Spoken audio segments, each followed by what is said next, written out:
James had always loved hiking.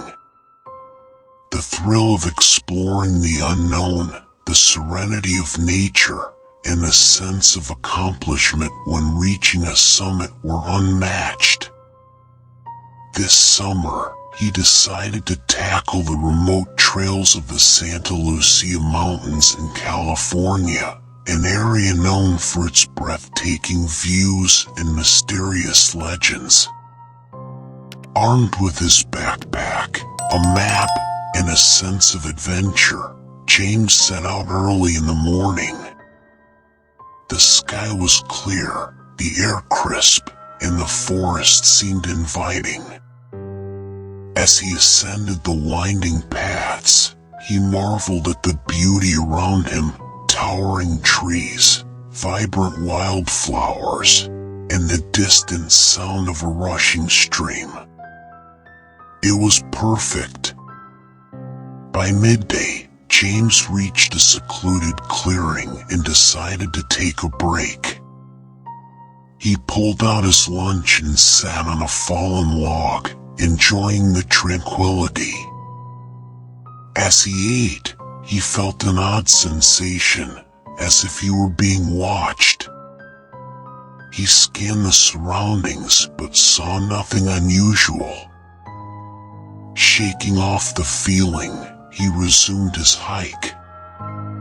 The trail grew steeper and more rugged, and the sun began its descent, casting long shadows across the landscape. James quickened his pace, eager to reach the next campsite before dark.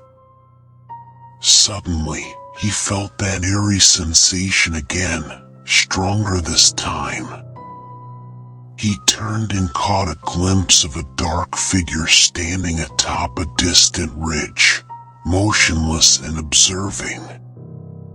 His heart raced. He had heard local legends about the Dark Watchers, mysterious, shadowy figures said to appear in the mountains, watching travelers from afar. But those were just stories, right? Determined to reach his destination, James pressed on, but the unease lingered. The forest grew denser, and the trail less distinct.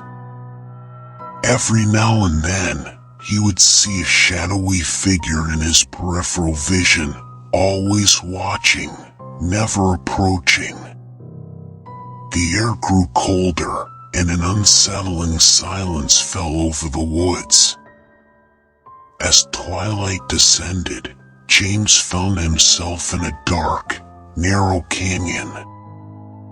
He checked his map and realized he had veered off the main trail. Panic set in.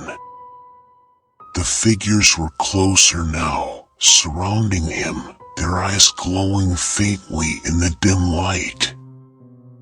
He could hear whispers, indistinct and menacing. He broke into a run, heart pounding, desperation driving him forward. The shadows seemed to close in, their whispers growing louder, more insistent. He stumbled over rocks and roots, his flashlight flickering as if the very batteries were being drained by the malevolent presence. Finally, he emerged into another clearing, panting and exhausted. But relief turned to horror as he saw them, dozens of Dark Watchers, encircling him, their faces hidden under dark hoods. They were no longer just shadows, they were real, tangible, and filled with malevolence. James backed away, but there was no escape. The Dark Watchers moved closer, their whispers now a chorus of sinister voices. He could feel their cold breath on his skin, their eyes boring into his soul. The last thing he saw was a dark figure raising a hand, and then nothing. James was never seen again. His disappearance became another unsolved mystery, another tale of the Santa Lucia Mountains. Hikers who follow his trail often report feeling watched, glimpsing shadowy figures in the distance. And the legend of the Dark Watchers grows, their presence a reminder that some places are best left unexplored, their secrets undisturbed.